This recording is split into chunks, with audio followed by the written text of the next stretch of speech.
Tasting their schedules? Do you really think I'd be dumb enough to tell you that? Immigration, that's why. What would you do if I wasn't legal in this country right now? Deport you, what else? Two very different locations, two tense encounters, one question that changes everything. Will they demand an ID or respect the Constitution? Today's videos take us to Reynoldsburg, Ohio and El Paso, Texas, where ordinary citizens with cameras sparked unexpected confrontations. Huge thanks to the original creators for documenting these real encounters and helping educate the public about civil rights. Be sure to subscribe to their channel, the link is in the description, and let them know ID Refusal Right sent you, because we stand for civil liberties and constitutional awareness. Stay with us until the end. You'll almost certainly come away with new questions, new insights, and your own opinion about what happened. What are you doing today? Oh, just taking some pictures and video. For what? Nothing exciting. For what? Yes. Thanks. Well, first of all, can we get a little space between you and I? Can't tell you. But thank you for asking. Good. What? I said, I can't tell you, but thank you for asking. Why can't you tell me? Because I choose not to. I have a very short list of people I can talk to about what I'm doing. I cannot fathom the possibility that you are on that list. Okay, well, you're just making people extremely uncomfortable. I'm not worried about it either. That's not the point. They make me uncomfortable. The officer does not escalate. He separates discomfort from crime. Under the First Amendment, recording visible things from a public sidewalk is generally protected when the person is lawfully present. Under Terry v. Ohio, suspicion must be tied to specific facts, not just nervous feelings. This is the moment the story changes from complaint to constitutional reality. Then leave. Officers were told that if they don't like things, to leave. Nah, I choose to stay. Okay, well, you're choosing to be uncomfortable. That's fine. Yeah, so are they. They work then. Well, they came out here and talked to me on the sidewalk. I mean, You're making them uncomfortable in their place of business. I know why. They got multiple cameras here. It's weird. So why do you need one? What's that? So why do you need one? Why do I need one? Yeah. My personal security. Of what? Do you have an invested interest in the business? In the bank? Yep. I couldn't tell you that. So you have no vested interest in being here? Oh, I said I Besides couldn't. to make people feel uncomfortable? No, I said I couldn't tell you that Why? because I choose not to. Okay. I mean, quite frankly, If I they could. make you uncomfortable and you don't have any vested interest in here, then why not just leave? Because I choose not to. But thank you for asking. Choose to be I choose to stand on a public sidewalk taking photos and videos. I just said if you're uncomfortable, then just leave. No, I'm uncomfortable when they come out and demand answers of me on a public sidewalk. That's weird. Well, it's weird to just randomly film a head. What's I weird? can't say that this is an ordinary... What is weird to you is a daily occurrence for me. All right, well, I'm going to hang out with you until they're close. I can't blame you. They get off at 5 and they're paranoid, sure. Nothing wrong with that. So are you casing their schedules? Am I casing their schedules? I gotta ask you. Let's just go with a best case scenario on that. Let's just say I was a bank robber, and that's what I was doing. I was casing the place to see what the schedules are. Do you really think I'd be dumb enough to tell you that?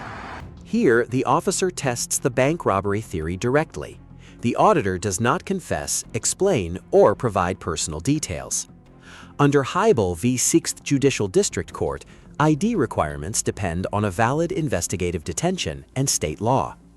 Ohio's Ohio Revised Code Section 2921.29 can require name, address, or date of birth only under specific suspension. Yeah, some people are. That's astounding. Yeah, I choose not to talk to the police, but thank you for asking. They just want us to hang out just to make sure he's not going to rob the place till 5. Yeah, we all hang out. Hey, question for you. You guys are Reynoldsburg. Wait a second. Reynoldsburg police. Now I gotta ask, are you guys, you're not one of the ones that tipped them off about the working conditions here, are you? In the Reynoldsburg Police Department, there was a big old news story back in December about a bunch of Reynoldsburg cops said that they were working in a hostile work environment. I don't know if it was like the female deputy chief that was sexually harassing people. I don't know what the story was. I'm just curious. Are you able to talk off camera if I like blur your face and disguise your voice as to if the harassment and the hostile working conditions of the Reynoldsburg Police Department is any better now? I don't know what you're talking about. You know what I'm talking about. You gotta know. Have you worked for the Reynoldsburg Police Department for longer than like a year? You can do a public records request and figure that out. Definitely will. So you don't know what I'm talking about. Interesting. Yeah. Last December, big old story about the Reynoldsburg Police Department. A bunch of officers complaining about hostile work conditions and all that. So,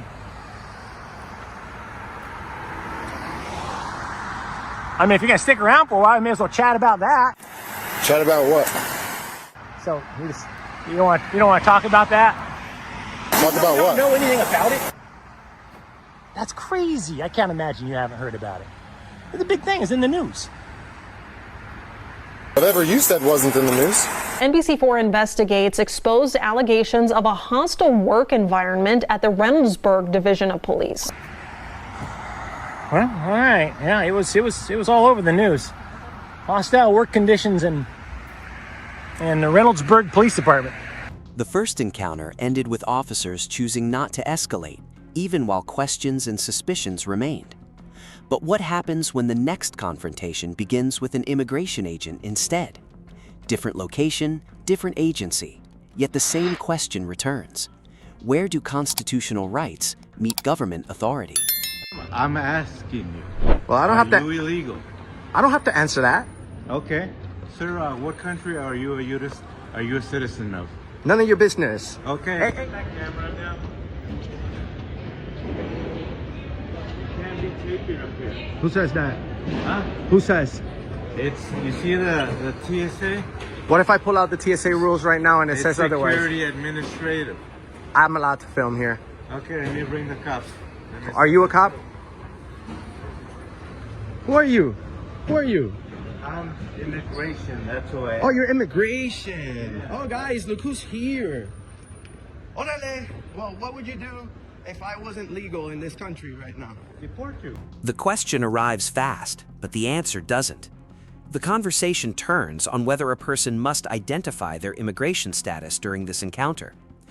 Under the Fifth Amendment, people generally have protection against being compelled to provide self-incriminating statements in many contexts, though how it applies depends on the circumstances.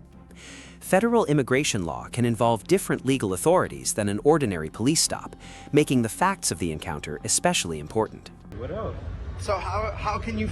¿Cómo tú pudieras saber si yo soy legal o no?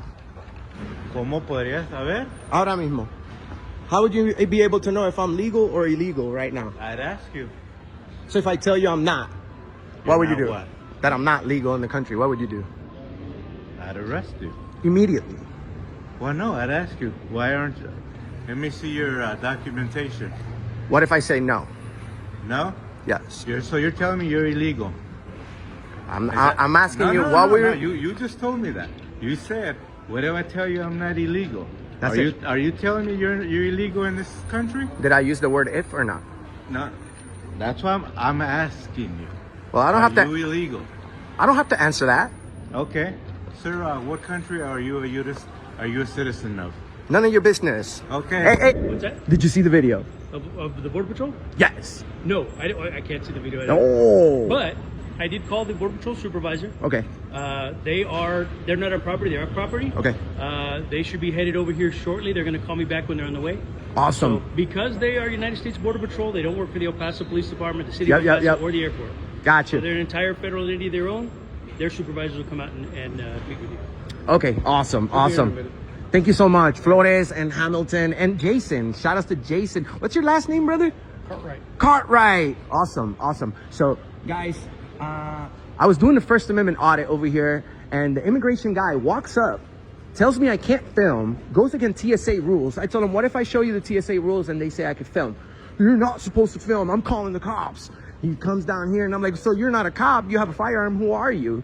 And then he goes and tries to find out if I'm legal or not. Disgrace of a Mexican guy. Can you believe that? He needs to be fired. Yes, sir. And that may be that the Border Patrol supervisor address that. But on the upstairs part of it, this is technically the TSA queue. Mm-hmm. So it's not necessarily a public access place because you have to have a ticket to go through TSA. Well, as long as I'm not going to interfere, with the line, I can even if I have a ticket, I can walk. I've walked up as long as I'm not filming the The screens, that's what their policy says. Like, don't film the screens, you're good. And I already asked the the administration supervisors right before TSA? Yeah, right before you got here, they came out and I told them everything that happened. They're like, well, we don't have control over that. He doesn't work for TSA. But we'll have the Border Patrol supervisor come out here. He'll speak with you. Thank you. He or she, whoever comes out here. We called them. They're off site. They'll call me back when they're on the way. Thank you so much. But yeah, one of the things with the ticketing queue is it's ticketed passengers to go through. If you have a ticket, you're more than welcome to go through the line because you're going to get screened when you go through the line. Well, I'm not interested in going up there anyway no more, but that was wild. That was pretty wild over here in El Paso. The tone changes completely when the responding officer focuses on lawful conduct instead of assumptions. The officer explains that if someone is lawfully present, they may generally record what they can see. Courts in several federal circuits have recognized First Amendment protections for recording government officials in public, although reasonable time, place, and manner restrictions may still apply. Calm professionalism often de-escalates situations more effectively than confrontation. Like anywhere else, it's a public place. Just like you say, at the First Amendment, if you are in a place you are lawfully allowed to be, you can record whatever you can see. Heck yeah. So that's the way it is. And we can say whatever we want as long as we're not speaking violence or breaking the law by being disorderly. We can say whatever we want. It's just that's what the First Amendment is about. It's not about the weather. It's about controversial speech. That's why it was made, you know, to protect our rights, like you are, Hamilton, and you, Flores, and my brother from another mother, Jason. Jason, you've been working for the El Paso Police for how long? 31 years. 31 years, okay, of protecting the Constitution. He still remembers our rights as if it was yesterday that he graduated from the police academy or however you guys get hired. But I can tell that we have a great team here because of not only because these gentlemen are naturally and genuine good people, but they have a good leader. And I bet your captain is a great guy just like you. What's his name? Reynolds. He's a good guy? Yes. He's, again, same thing. We're not trying to violate anybody's rights. You have the right to record if you're in a public place. Oh no, yeah. I've never had an issue with the El Paso police at the airport. Never, ever, ever. You guys are awesome. So I'll just stand by for the ICE to come back and so we can go ahead and place a complaint on that Tyrant deportation guy that we encounter. And that'll be Border Patrol supervisors. Once they get here, we'll bring them over to you and let you know. Thank you so much. All right, sir. Be safe. What's your name? I'm Enrique. Enrique. Yes, sir. Be safe. Sir. Bye. 2 different cities, 2 different encounters, 1 lesson that never changes. Knowing your rights can change the outcome before a single word becomes a confrontation. If you believe the police could have handled either encounter better, leave the letter R in the comments. Every comment helps keep these conversations alive and encourages respectful, constitutional policing through public awareness. If you've ever been questioned, asked for identification, or recorded a police encounter, share your experience below. Someone else may learn from your story. Remember this: you don't need to stay silent, you need to understand the law. This is ID Refusal Right, where knowledge is confidence, the Constitution is your foundation, and peaceful accountability protects freedom. If this video helped you understand your rights a little better, like, subscribe, and join us for the next real encounter.